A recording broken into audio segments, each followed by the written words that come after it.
सहना भवतु सहनौ भुनक्तु सह वीर्यङ्करवावहै तेजस्विनावधीतमस्तु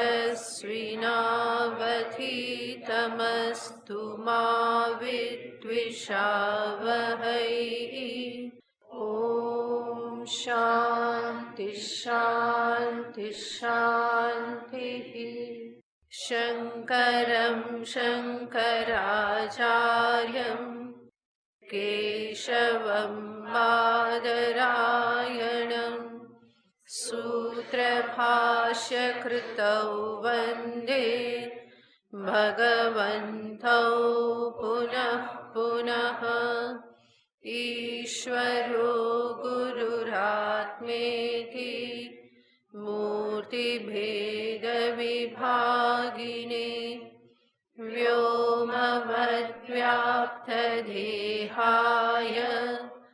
दक्षिणामूर्तये नमः।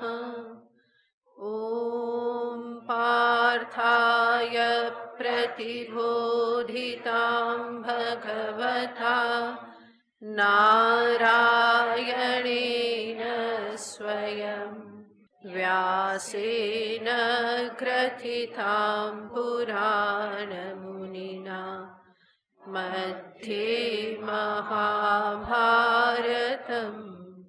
अद्वैतामृतवर्षिणीं भगवतीम् अष्टादशाध्यायिनीम् अम्ब त्वामनुसन्दधामि भगवद्गीते भवद्वेषिणी।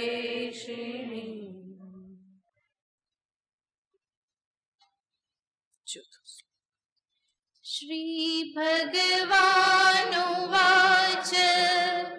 भूमिरापो नलो वायुः खं मनो बुद्धिरेव च अहंकार इतीयं मे भिन्ना प्रकृतिरष्टधा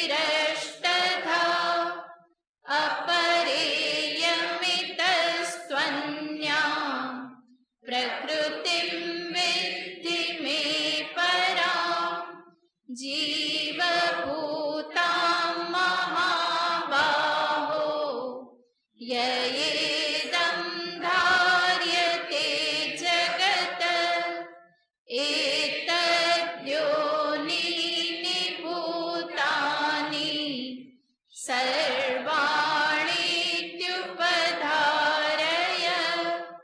अहं कृत्स्नस्य जगतः प्रभवः प्रलयस्तथा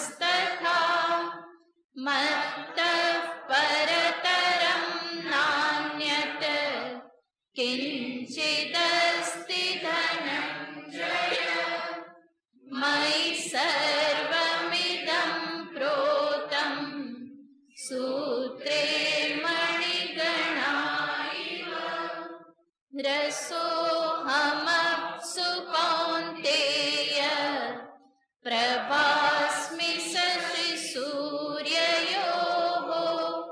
प्रणवः सर्ववेदेषु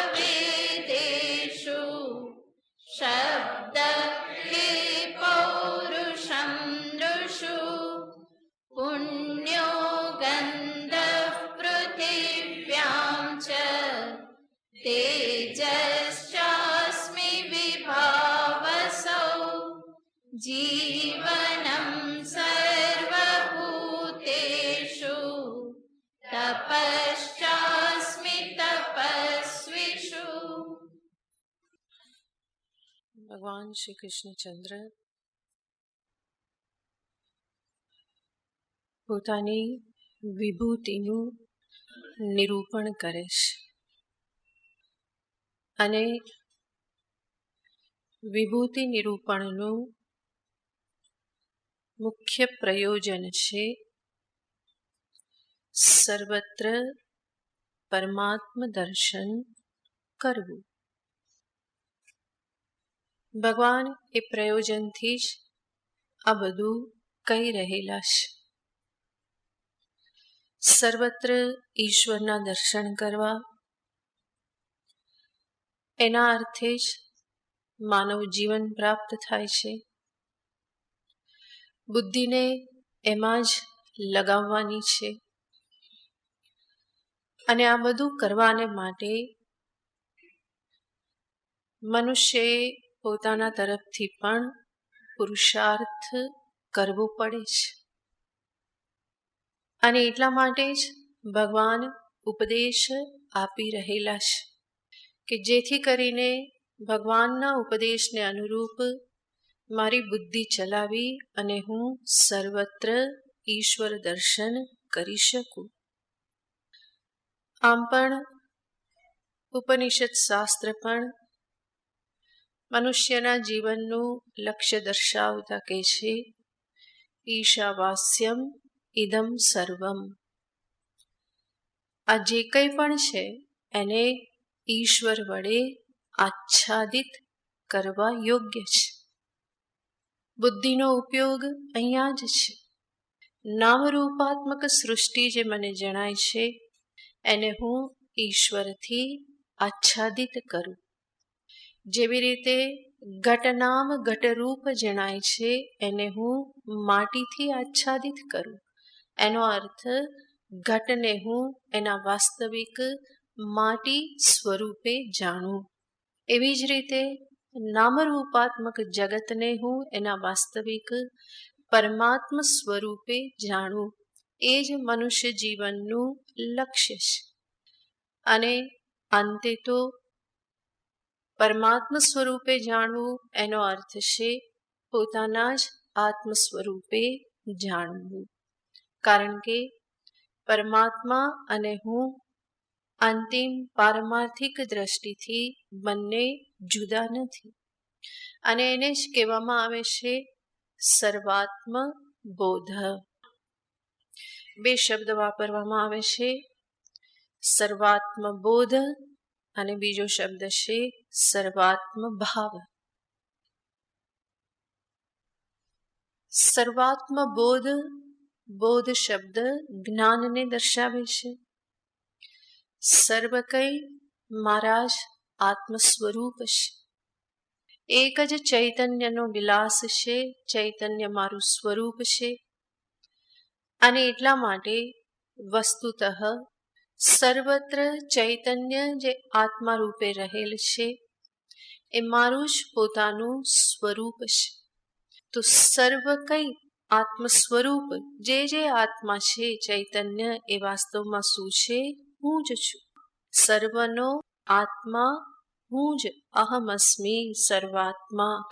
આ પ્રમાણેનું જ્ઞાન જે છે એને કહેવામાં આવે છે સર્વાત્મ બોધ. સર્વ આત્મ સ્વરૂપે એક ચેતન આત્માને અહમને જ જાણવો એ છે સર્વાત્મ બોધ. અને જ્યાં સુધી આ પ્રમાણેનો બોધ, આવું જ્ઞાન દ્રઢ ન થયું હોય કે આ જ્ઞાન સમજમાં ન આવતું હોય પૂરેપૂરું, તો પણ શાસ્ત્ર કહેશે સર્વાત્મ બોધ ન હોય તો સર્વાત્મ ભાવ કરવો. સર્વાત્મ બોધ ન હોય તો સર્વાત્મ ભાવ કરવો.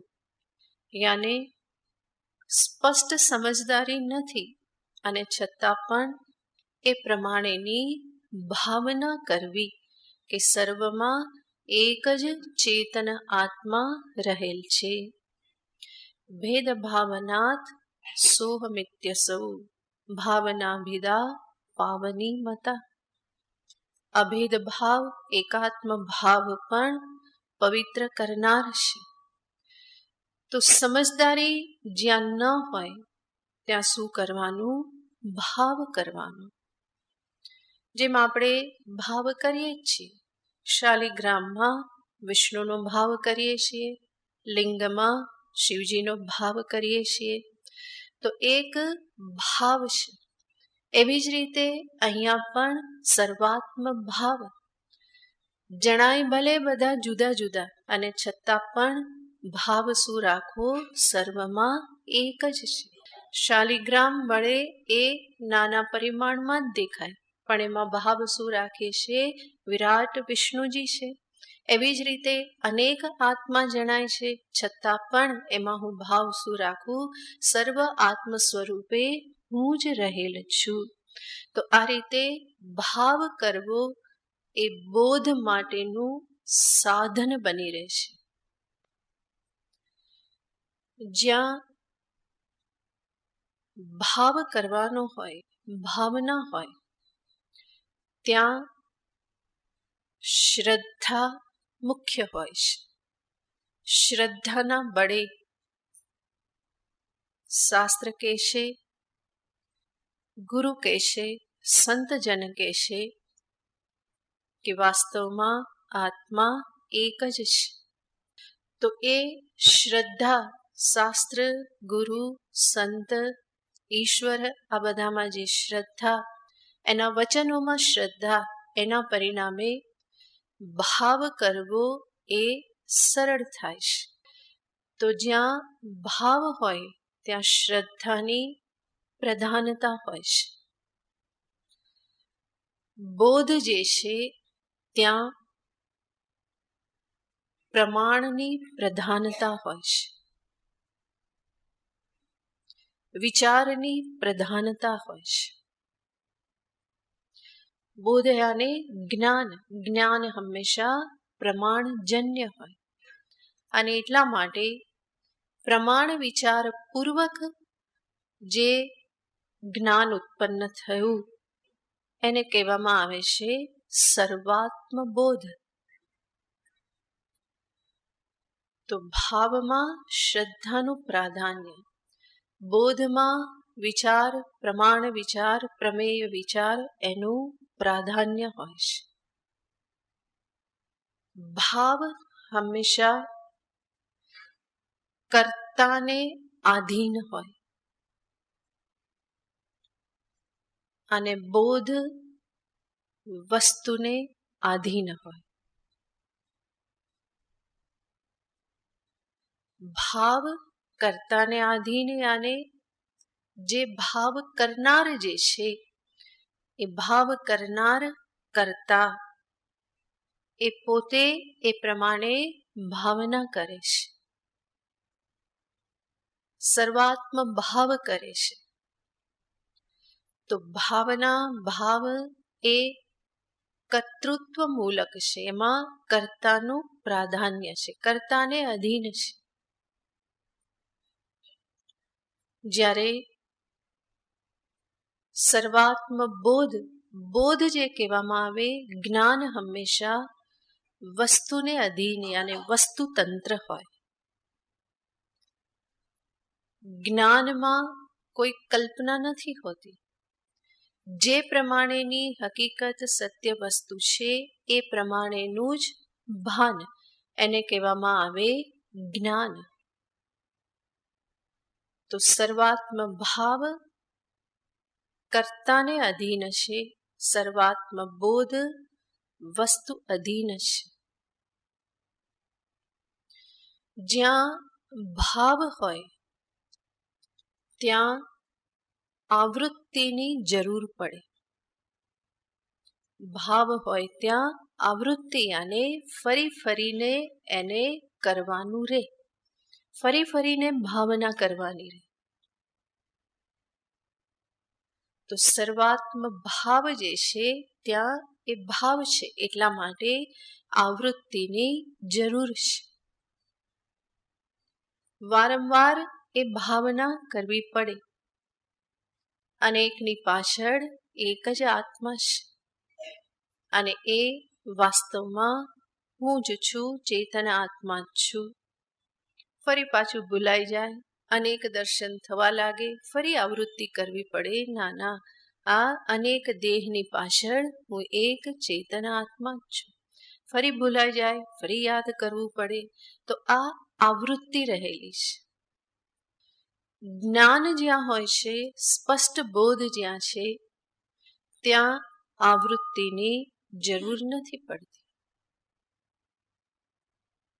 દ્રઢ સ્પષ્ટ બોધ થઈ ગયો તો આવૃત્તિની આવશ્યકતા નથી. જ્યાં સુધી સ્પષ્ટ દ્રઢ ન થાય ત્યાં સુધી ફરી ફરીને યાદ કરવું પડે. જે પણ પ્રતિબંધ છે એને નિવૃત્ત કરવા માટે યાદ કરવું પડે.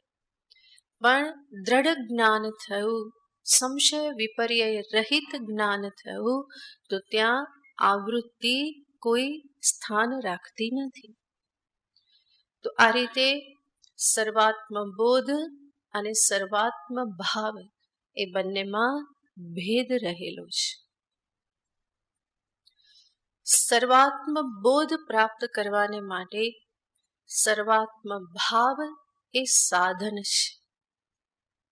અને જ્યાં સુધી આત્મભાવ ન થાય, સર્વાત્મ ભાવ ન થાય, એ કઠિન લાગતું હોય, સર્વમાં એક હું આત્મા જ રહેલ છું એવી ભાવના કરવી જો કઠિન લાગતી હોય, તો એની પૂર્વનું સોપાન છે સર્વત્ર ભગવત ભાવ. સર્વત્ર ભગવત ભાવ યાને બધામાં હું જ એક આત્મ સ્વરૂપે રહેલ છું એવું વિચારવું કઠિન લાગતું હોય, તો એની પૂર્વે શું કરવું? સર્વત્ર મારા પ્રભુ જ રહેલા છે. મારા જ ઈષ્ટદેવ, મારા પ્રભુ સર્વમાં બિરાજમાન છે.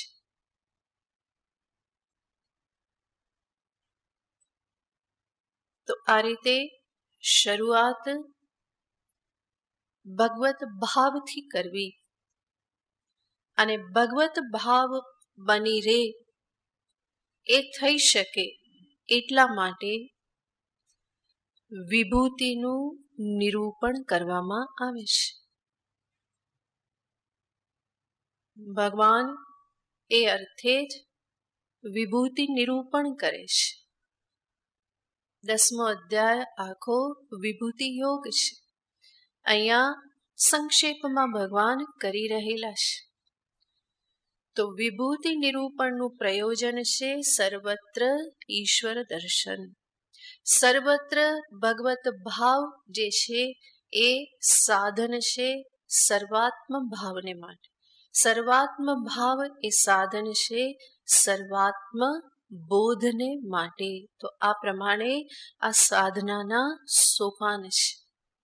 તો ભગવાન ત્યાં સુધી પહોંચાડવા માટે જ વિભૂતિઓનું નિરૂપણ કરે છે, જેમાં ભગવાને કહ્યું કે હું કયા કયા સ્થાનમાં કેવી રીતે રહેલો છું.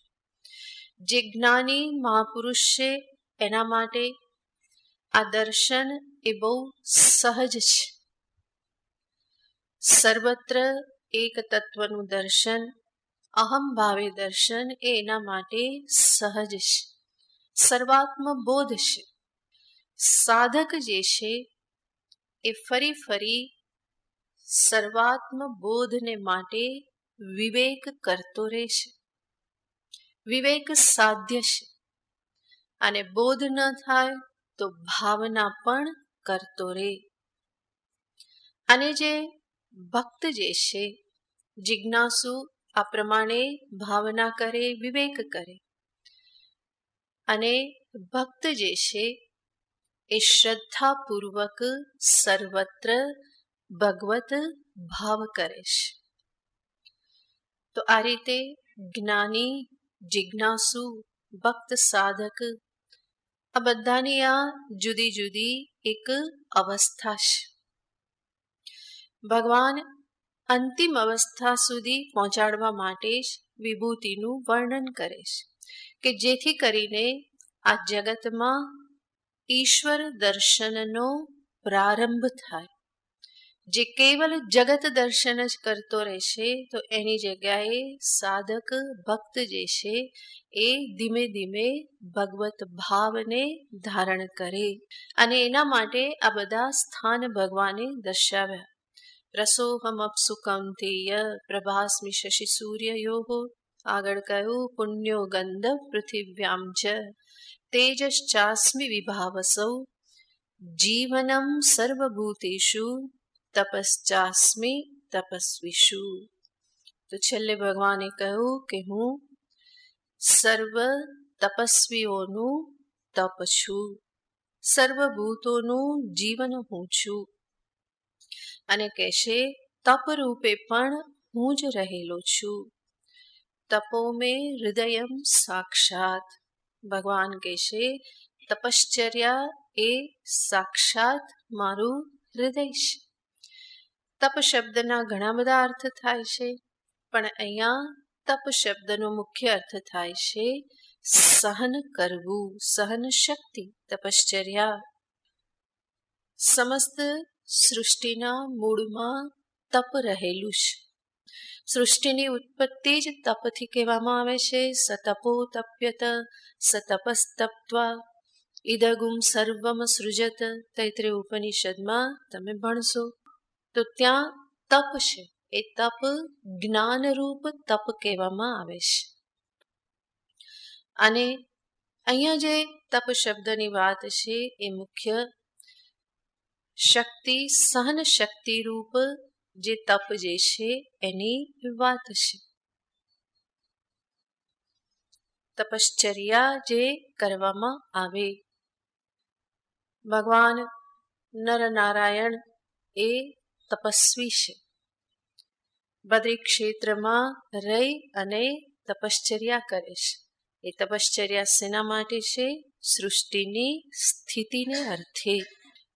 એવી જ રીતે કોઈ પણ મનુષ્ય પોતાના જીવનમાં કોઈ સંયમ ધારણ કરી અને કોઈ કષ્ટને સ્વૈચ્છિક રીતે જ્યારે સ્વીકારે છે તો એને કહેવામાં આવે છે તપશ્ચર્યા. અને આવી આ જે શક્તિ જે છે એ દરેક મનુષ્યમાં રહેલી છે, માત્ર એને પ્રગટ કરવાની હોય છે. અને ભગવાન કહેશે એ શક્તિ રૂપે જે દરેક મનુષ્યમાં રહેલી છે સહન શક્તિ, એ શક્તિ રૂપે હું જ રહેલો છું. તપસ્વીષુ અહમ તપઃ અસ્મિ. મનુષ્ય અનેક વખત પોતાની આવી શક્તિનું અભિમાન કરતો હોય છે. આમ તો દરેકને જીવનમાં ફરિયાદ હોય જ છે કે મેં બહુ સહન કર્યું, મેં બહુ સહન કર્યું. બધા કહેતા હોય છે. કોઈ એવું કહેતું નથી કે મારે જીવનમાં કંઈ સહન નહીં કરવું પડ્યું. આપણે તો રેડ કાર્પેટ પર, એવું કોઈ કહેતું નથી. બધા શું કહે છે? બહુ સહન કર્યું, બહુ સહન કર્યું. એટલા માટે જ બધા પાસે પોતપોતાની એક કહાણી હોય જ. આવું હતું, પછી આમ થયું, પછી આમ થયું, પછી આમ થયું. કેટલા કષ્ટ સહન કર્યા, કેટલું સહન કર્યું. અને નહીં તો ચાલતું રહેતું હોય, મારે જ સહન કરવાનું. તો આ બધું તપ જે છે, જે પણ સહન શક્તિ છે, એ વસ્તુતઃ ક્યાંથી આવેલી છે? ઈશ્વર તરફથી. અને એટલા માટે જીવનમાં કંઈ સહન કર્યું હોય તો એનું અભિમાન કરવું નહીં. એ સહન કરવાની શક્તિ, એ શક્તિ રૂપે કોણ રહેલ છે? ઈશ્વર જ રહેલ છે. તપશ્ચાસ્મિ તપસ્વીષુ. આગળનો શ્લોક. બીજં માં સર્વભૂતાનાં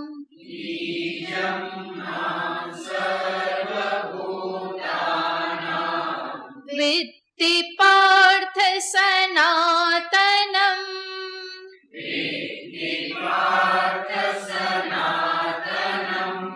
બુદ્ધિર્બુદ્ધિમતામસ્મિ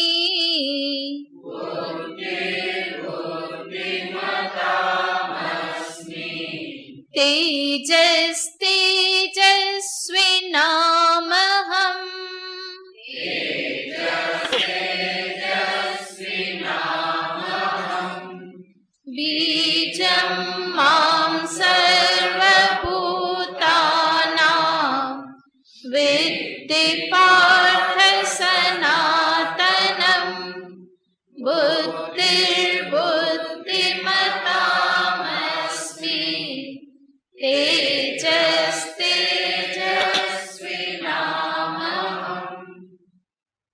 હે પાર્થ,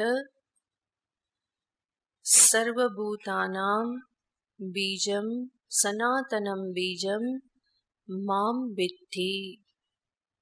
હે અર્જુન, સર્વભૂતોનું બીજ કારણ તું મને જાણ. આમ તો અનેક કારણ દર્શાવવામાં આવે છે. કહેવામાં આવે છે સંસારનું કારણ શું છે? ચિત્ત જ સંસારનું કારણ છે. મન જ સંસારનું કારણ છે. મન, ચિત્ત યોગ વાસિષ્ઠમાં વારંવાર આવે છે ચિત્તમેવ કારણમ. આ ચિત્ત જ સંસારનું કારણ છે. અન્યત્ર કહેવામાં આવે છે પ્રકૃતિ કારણ છે. સમસ્ત જગતનું કારણ પ્રકૃતિ છે. ફરી કહેવામાં આવે કે આ બધાની પાછળ જીવના કર્મ રહેલા છે. કર્મ જ કારણ છે. કર્મ સંસ્કાર કો કર્મ કો એ કારણ છે. ફરી કહેવામાં આવે બ્રહ્મનું અજ્ઞાન જ સંસારનું કારણ છે. માયા સંસારનું કારણ છે. તો આવી રીતે અનેક પ્રકારે કહેવામાં આવે છે. પણ આ બધા જ કારણ ચિત્ત, પ્રકૃતિ, અવિદ્યા, કર્મ, આ બધા જ કારણ સ્વતંત્ર રીતે ક્યારેય હોઈ શકે નહીં. ચેતન નિમિત્ત વગર ક્યારેય પણ એ પ્રવૃત્ત થઈ શકે નહીં. તો એ બધા જ કારણ છે, છતાં પણ ચૈતન્ય વગર એમનામાં કારણત્વ આવવું સંભવ નથી. અને માટે અંતતો ગત્વા કહી દેવામાં આવે કે આ જગતનું કારણ શું છે? પરમાત્મા છે. તો એ જ અર્થમાં ભગવાન અહીંયા કહેશે બીજમામ સર્વભૂતાનામ. હું જ એ બીજ છું જ્યાંથી સર્વભૂતોની ઉત્પત્તિ થાય છે. આગળ પણ ભગવાને કહ્યું અહમ પ્રભવઃ, હું જ ઉત્પત્તિનું સ્થાન છું. તો સર્વભૂતાનામ બીજમ સનાતનમ મામ વિદ્ધિ. બુદ્ધિર બુદ્ધિમતામસ્મી. આગળ ભગવાન કહેશે કે હું બુદ્ધિમતામ બુદ્ધિ. બુદ્ધિમતામ યાને બુદ્ધિશાળી, બુદ્ધિવાળા, બુદ્ધિમત યાને બુદ્ધિવાળા. સામાન્ય રીતે આપણે જ્યારે આ શબ્દને સાંભળીએ બુદ્ધિમતામ અહમ બુદ્ધિ, ત્યારે આપણા મનમાં અર્થ એવો આવે કે બુદ્ધિશાળીઓની બુદ્ધિ કોણ છે? ભગવાન છે. તો બુદ્ધુની બુદ્ધિ કોણ છે? એમાં થોડી ઘણી તો હોય જ ને, સાવ ના હોય એવું તો નથી. તો બુદ્ધિશાળી એટલે બહુ વધારે બુદ્ધિમાન, તેજસ્વી એવા બુદ્ધિશાળીઓની બુદ્ધિ હું છું એવો અર્થ નહીં, પરંતુ બુદ્ધિમતામ યાને મનુષ્યાનામ. મનુષ્યનું લક્ષણ જ છે કે જે બુદ્ધિથી યુક્ત છે. જેટલી બુદ્ધિ એને પ્રાપ્ત છે એટલી બુદ્ધિ અન્ય જીવોને પ્રાપ્ત નથી. તો મનુષ્યનું મનુષ્યત્વ આ વિશેષ બુદ્ધિના કારણે જ છે. તો બુદ્ધિમતામ એનો અર્થ થાય મનુષ્યાનામ. સર્વ મનુષ્ય કેવા છે? તો કે બુદ્ધિથી યુક્ત છે. અને બુદ્ધિ આને વિવેકવતી બુદ્ધિ. સામાન્ય બુદ્ધિ જે પ્રકૃતિગત હોય છે પશુ આદિમાં, એ બુદ્ધિ નહીં, પરંતુ કેવી બુદ્ધિ? વિવેકવતી બુદ્ધિ, જેમાં વિવેક કરવાનું સામર્થ્ય છે એવી બુદ્ધિવાળા યાને મનુષ્યો જે છે એમની બુદ્ધિ હું છું. બુદ્ધિર બુદ્ધિમતામસ્મી. અને એમાં બધા જ આવી જાય.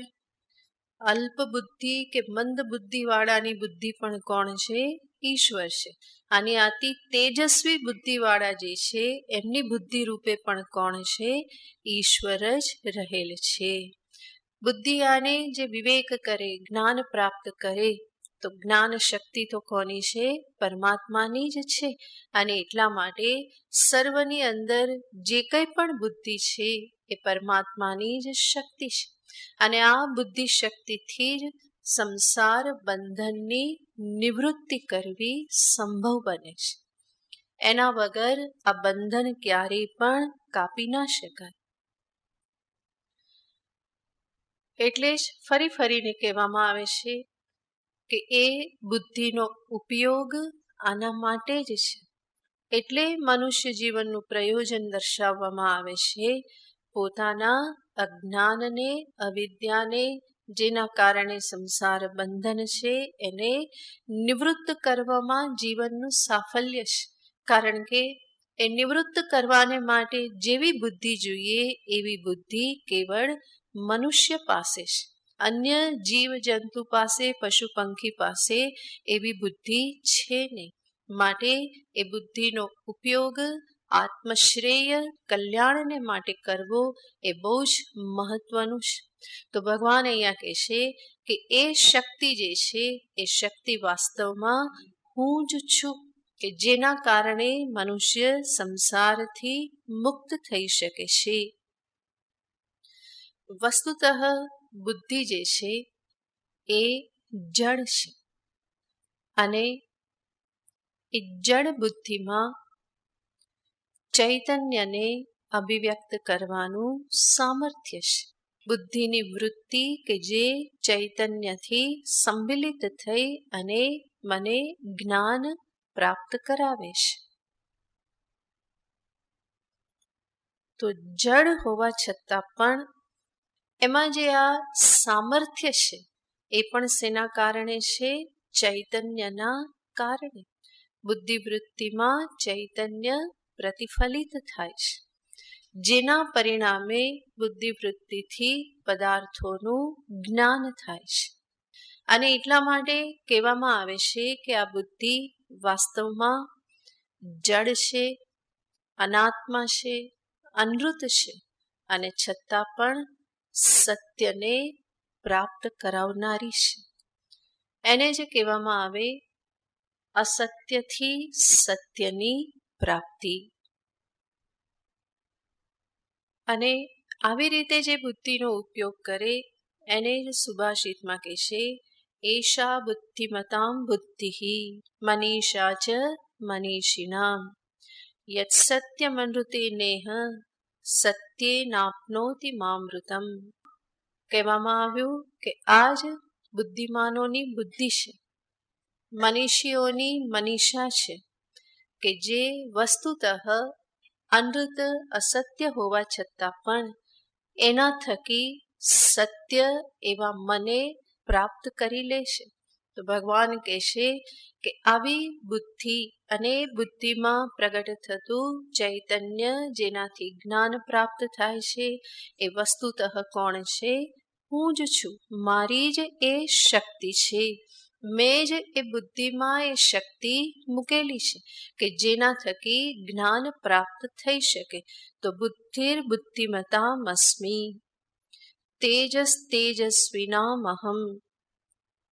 સર્વ તેજસ્વીઓનું તેજ હું છું. ભગવાનના આ બધા શબ્દો જે છે એ જીવના અભિમાનને નાથવા માટે છે.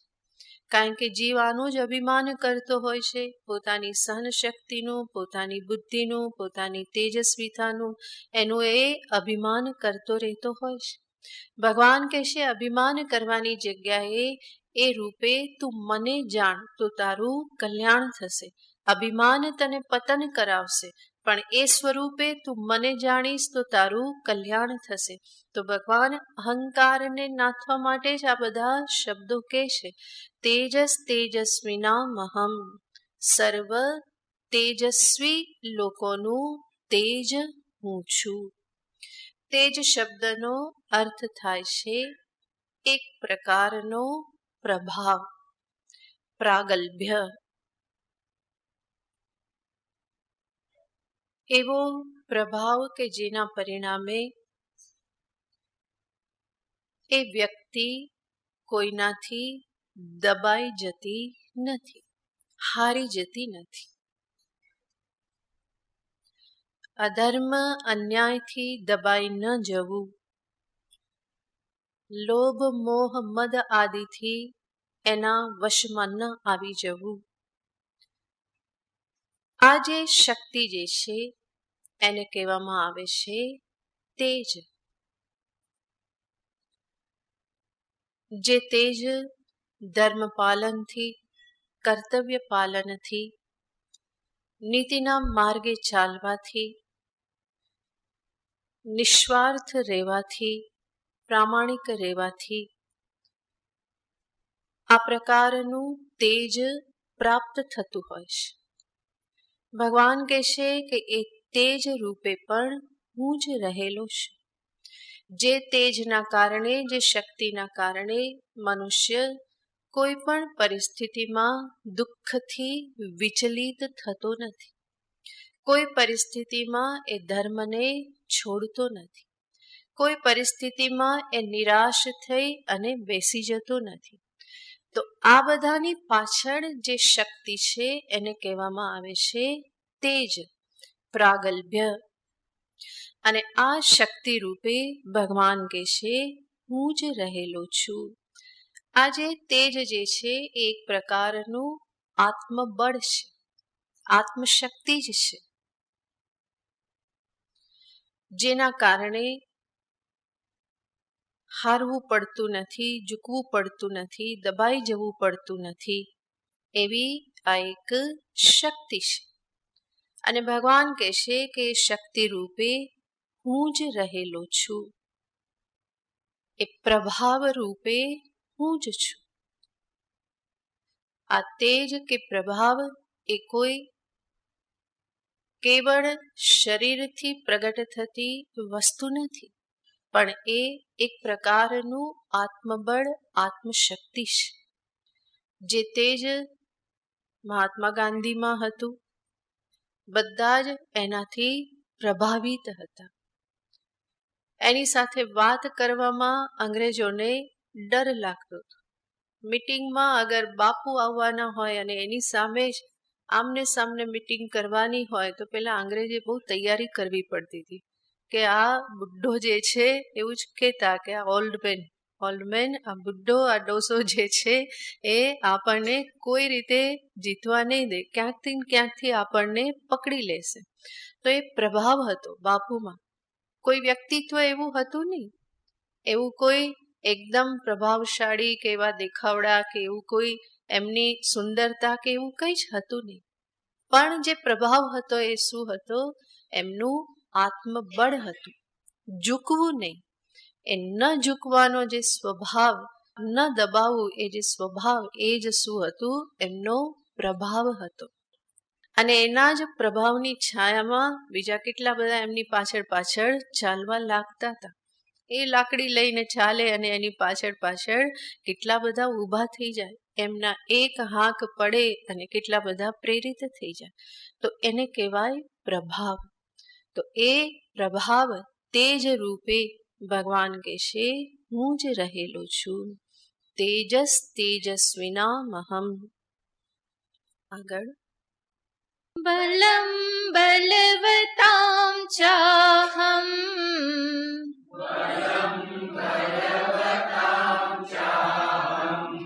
कामराग विवर्जितं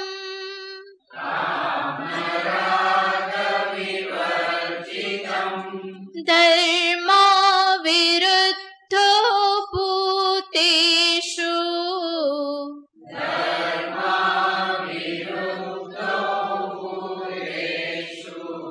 कामोऽस्मि भरतर्षभ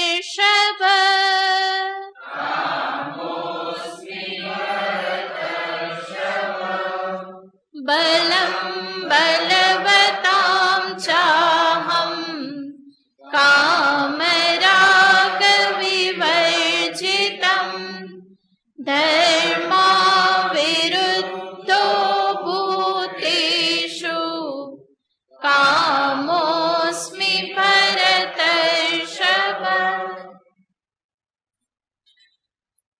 બલમ બલવતામ ચ અહમ. બળવાનોનું બલ હું છું. એટલું જ નહીં, ભૂતેષુ કામઃ અસ્મિ. કામ સ્વરૂપે પણ હું રહેલો છું. ભગવાન જ્યારે કહેશે હું બલ રૂપે છું, હું કામ રૂપે છું, તો એની સાથે સાથે ભગવાન વિશેષણ પણ લગાવે છે. બલમ બલવતામ ચ અહમ. હું બળ છું, પરંતુ કેવું બળ? જે બળની પાછળ કામ અને રાગ રહેલા ન હોય. કામ રાગ રહિતનું એવું જે બળ, એ હું છું. અને કામ સ્વરૂપે હું રહેલો છું, એ પણ કેવા? ધર્મથી અવિરુદ્ધ કામ સ્વરૂપે, ઈચ્છા સ્વરૂપે હું રહેલો છું. ત્યાં પણ ભગવાન કહેશે ધર્મથી અવિરુદ્ધ એવી જે ઈચ્છા જે છે એ સ્વરૂપે હું રહેલો છું. તો સર્વપ્રથમ કહેશે બળવાનોનું બળ હું છું. ભગવાન આ બધું જ દર્શાવે છે કે જે ગુણ તરીકે મનુષ્યમાં રહેલું હોય. તેજ, બુદ્ધિ, બલ આ બધું ગુણરૂપ છે. તો એને ભગવાન દર્શાવે છે. અને આપણે જાણીએ છીએ કે આ ગુણ બધા જ એક શક્તિરૂપ છે. અને ભગવાન કહેશે કે સર્વશક્તિ રૂપે હું જ રહેલો છું. બલ કે જે પ્રાણ થકી છે, તો વાક શક્તિ, પ્રાણ શક્તિ આ બધી જ જે શક્તિ, સંકલ્પ શક્તિ જે પણ છે, એ બધું જ ભગવાન કહેશે તદરૂપે અહમસ્મિ, હું જ રહેલો છું. પણ ભગવાન અહીંયા કહેશે બલ કેવું બલ? આમ તો સર્વ બલ રૂપે ઈશ્વર જ છે. બલ એ શક્તિ પ્રભુની જ શક્તિ છે. પણ ભગવાન કહેશે કે મને કેવા બલ સ્વરૂપે જોવાનો? તો ભગવાન સ્પષ્ટ કરે છે કે જે બળ કામ અને રાગથી ઢંકાઈ ગયેલું, આવૃત થયેલું અથવા તો એનાથી મિશ્રિત થયેલું હોય એવું બળ નહીં, પરંતુ કામ રાગથી રહિત એવું જે શુદ્ધ બલ જે છે એ સ્વરૂપે મને જોવો. કામ રાગ રહિતનું બળ, એ બલ શક્તિ પણ કોની છે? ભગવાનની જ છે. સર્વત્ર બલ સ્વરૂપે, શક્તિ સ્વરૂપે ઈશ્વર જ રહેલા છે. પરંતુ જ્યારે મારા જ અંતરના કામ અને રાગ, મોહ, મમતા, આસક્તિ જે પણ એનાથી જ્યારે એ બળ મિશ્રિત થઈ જાય, એ ઈશ્વરત્વ જ્યારે એનું ઢંકાઈ જાય, તો ભગવાન કહેશે એ બલ સ્વરૂપે મને નહીં જોવો, પણ મારી વિભૂતિ સ્વરૂપે કયા બળમાં મારું દર્શન કરવું? કામરાગ વિવર્જિત એવું બળ જ્યાં પ્રગટ થાય છે, ત્યાં મારા દર્શન કરવા. એ મારી વિભૂતિ છે. તો જેને આપણે કહીએ કે જે શુદ્ધ બલ છે, જે આ પ્રમાણેના આસુરી ભાવોથી જે મિશ્રિત થયું નથી, યુક્ત નથી થયું, એવા બલ સ્વરૂપે હું રહેલો છું. સર્વત્ર બલ રૂપે પરમાત્મા જ છે. પછી એ બલ ક્યાંય પણ હોય, છતાં પણ ભગવાન શું કહેશે? મને શુદ્ધ બલ સ્વરૂપે જોવું. ભાગવતમાં પ્રહલાદનું જે ચરિત્ર આવે છે, એમાં પ્રહલાદને પૂછવામાં આવે છે તારામાં બળ ક્યાંથી આવે છે? બધું આ ક્યાંથી આટલું બધું બળ તને પ્રાપ્ત થાય છે? હિરણ્યકશિપુ જ પૂછે છે, કારણ કે કેટલું બધું કષ્ટ આપે છે અને પ્રહલાદ એના દરેક પ્રશ્નના જવાબ આપે છે.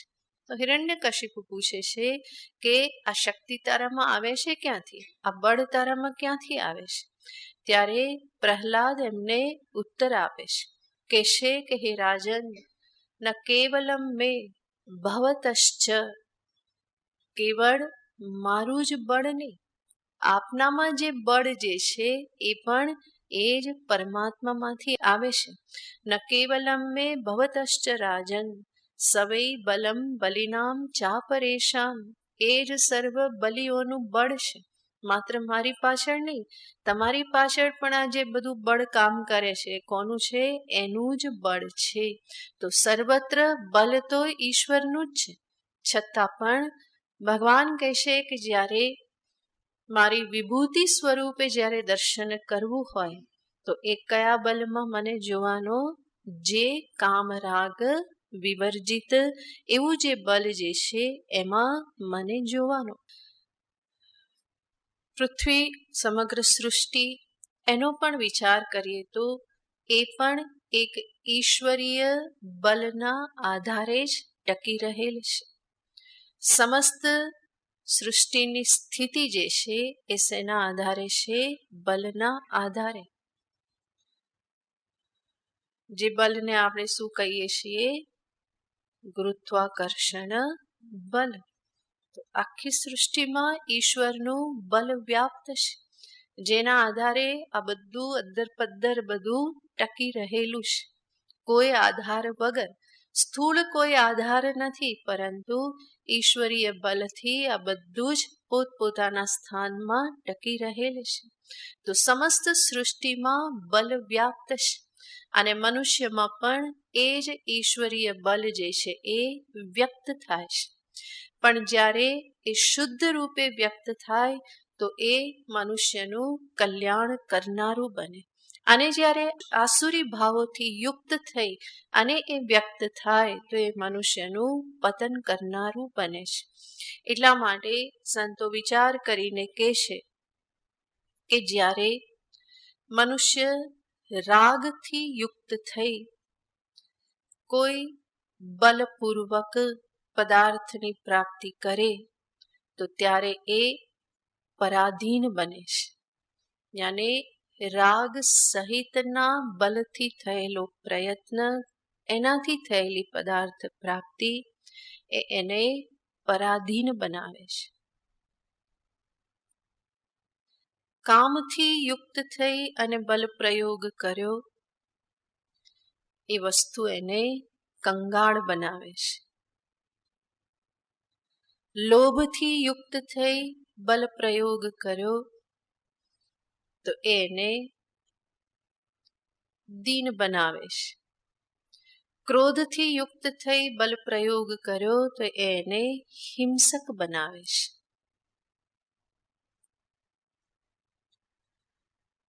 તો જ્યારે આસુરી ભાવોથી યુક્ત થઈ અને બલ પ્રયોગ થાય તો એ મનુષ્યને બીજા આસુરી ભાવમાં લઈ જાય છે.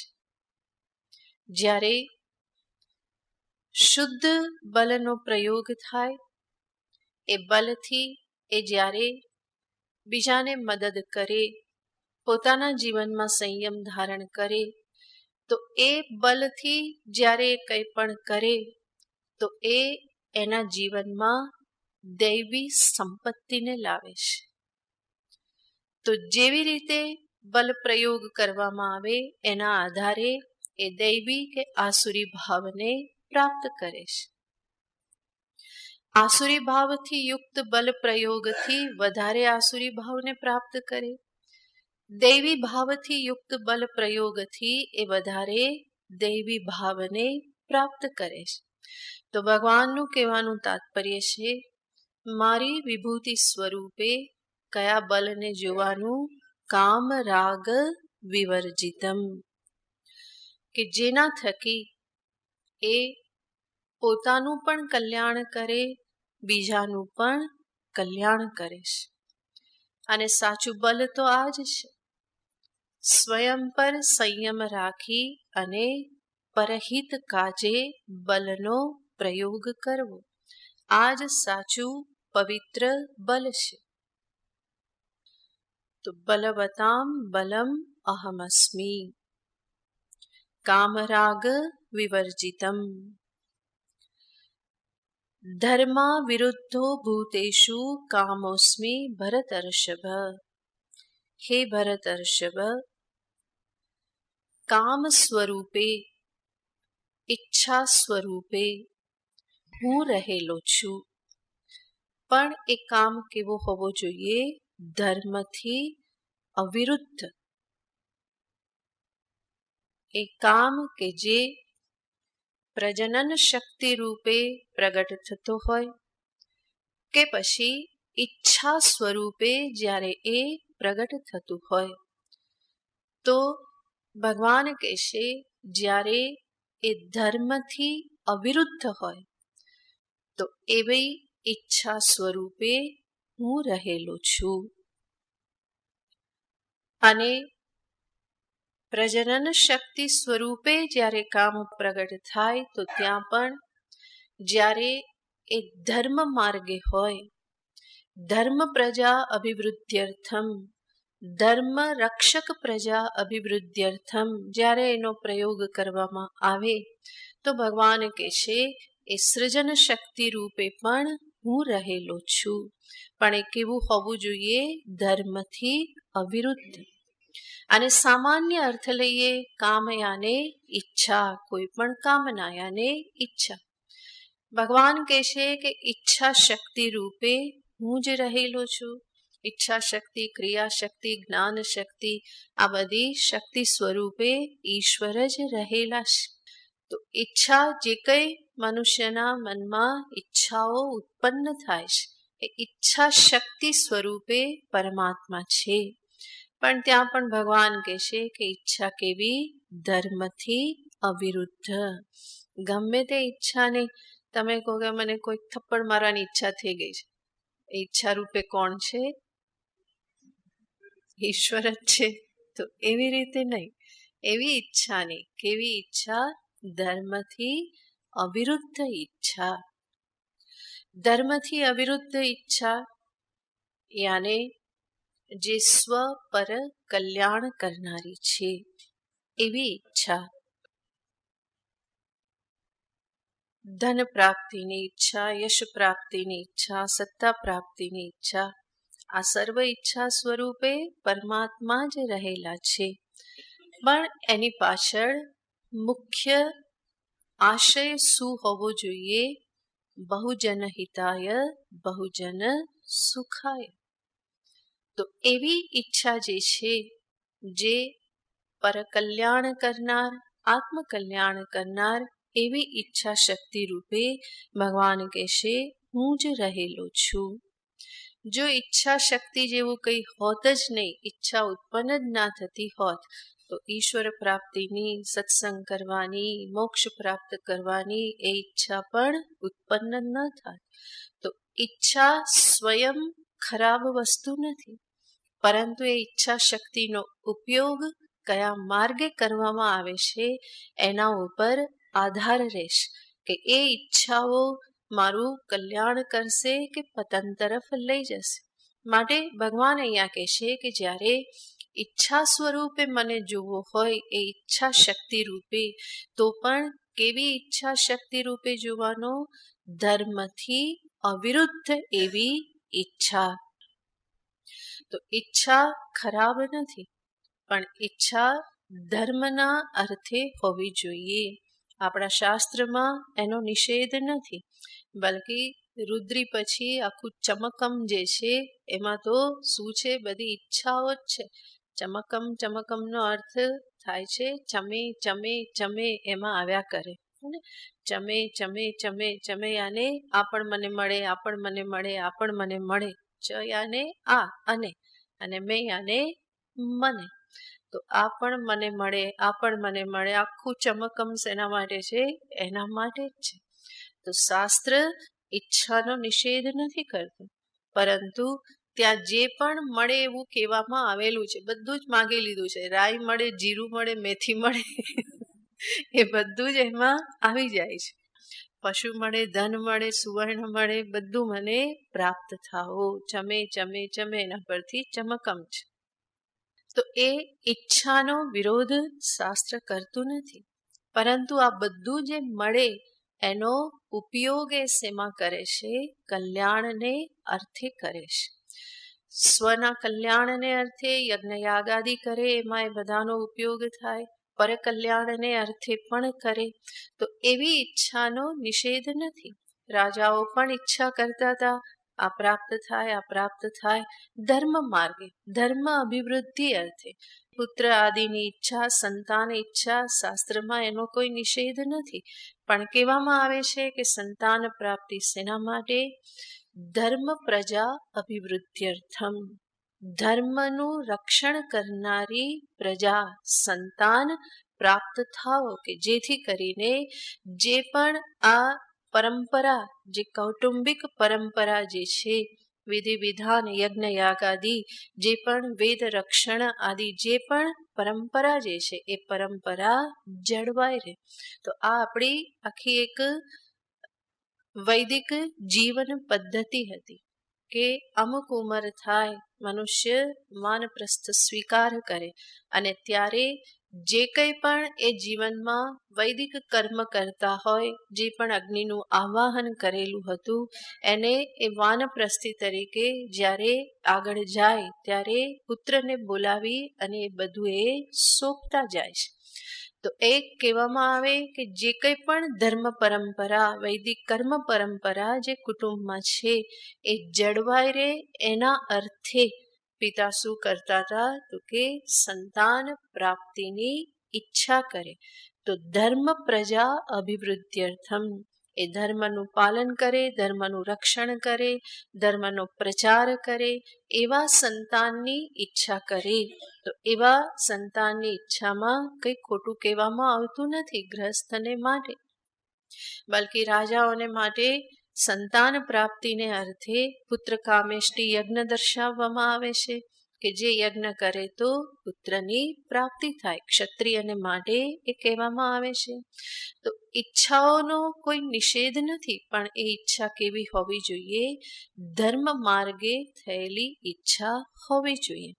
બધા કંઈ સાધુ સંન્યાસી બની જવાના નથી, પણ જે નથી બનતા એના માટે પણ આ એક મર્યાદા દર્શાવવામાં આવે છે.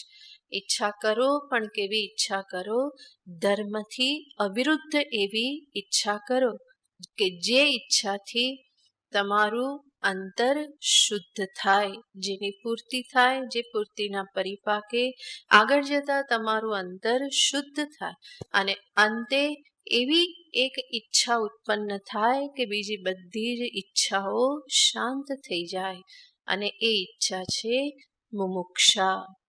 એવી મોક્ષ પ્રાપ્તિની ઈચ્છા એ શુદ્ધ અંતઃકરણમાં ઉત્પન્ન થાય કે બીજી બધી જ ઈચ્છાઓ પછી શાંત થઈ જાય. તો ભગવાનનું કહેવાનું તાત્પર્ય છે, ઈચ્છા શક્તિ જે પ્રાપ્ત થયેલી છે એનો પણ એવી રીતે ઉપયોગ કરો કે એ કલ્યાણકારી બને. એ ઈચ્છા શક્તિમાં પણ મારી વિભૂતિનું દર્શન કરો કે જે ઈચ્છા શક્તિ ધર્મથી અવિરુદ્ધ રૂપે અભિવ્યક્ત થતી હોય. પરિત્યજેત અર્થ કામો યો સ્યાતામ ધર્મ વિવર્જિતો. શાસ્ત્ર કહેશે એવા અર્થ અને કામ એને છોડો, ત્યાગ કરો કે જે ધર્મથી રહિત છે, ધર્મથી દૂર છે. એવું ધન અને એવા ભોગ, ઈચ્છા એ સર્વનો ત્યાગ કરો. જ્યાં ધર્મનો સ્પર્શ નથી એવું ધન પણ કલ્યાણકારી બનતું નથી, અને જે ધર્મથી વિરુદ્ધ છે એવી ઈચ્છા પણ ક્યારેય કલ્યાણકારી બનતી નથી. માટે કહેશે ધર્મ વિવર્જિતો અર્થકામો પરિત્યજેત, એને છોડી દેવા જોઈએ. બલ્કિ વેદ તો કહેશે અલક્ષ્મીર્મે નશ્યતામ. પ્રાર્થના કરતા કહેવામાં આવે છે કે આવી પ્રાર્થના કરો. શું પ્રાર્થના કરો? જે લક્ષ્મી, જે ધન નીતિનું ન હોય, અનીતિનું હોય, અલક્ષ્મી હોય, એ નષ્ટ થઈ જાઓ. આવી પ્રાર્થના કરતા વેદ શીખવાડે છે. હિંમત છે? હે, બીક લાગી જાય કે ના તો બહુ થોડું જ બાકી રહેશે, બધું કેવું થઈ જાય, જતું રહે. પણ શાસ્ત્ર શીખવાડે છે અલક્ષ્મીર્મે નશ્યતામ. લક્ષ્મી મને પ્રાપ્ત થાઓ એવી પ્રાર્થના છે, પણ સાથે પ્રાર્થના છે અલક્ષ્મી, જે મારા અધિકારનું નથી, જે નીતિનું નથી, એવું ધન મારું નષ્ટ થઈ જાઓ. તો જ્યાં પણ ધર્મનો સ્પર્શ નથી એવા અર્થ અને કામને ત્યાગ કરવાનું કહેવામાં આવે છે. કારણ કે એ મને પરમાત્માથી દૂર લઈ જનાર છે. અને જે ધર્મથી અવિરુદ્ધ છે એવો કામ ઈચ્છા જે છે ભગવાન કહેશે એમાં મારું દર્શન કરો. એવી ઈચ્છા તમને મારા સુધી પહોંચાડશે. તો વિભૂતિ તો એટલા માટે જ છે વિભૂતિ દર્શન કે અંતે હું પરમાત્મા સુધી પહોંચી શકું. તો આ રીતે ભગવાને વિભૂતિ દર્શાવી. આગળ ભગવાન કહેશે કે બધું શું કહું, કેટલું કેટલું ગણાવું, એવું કહીને ભગવાન કહેશે કે અંતે આ બધું જ હું જ છું, મારું જ સ્વરૂપ છે, જે કંઈ પણ છે, જેને આપણે પછી જોઈશું.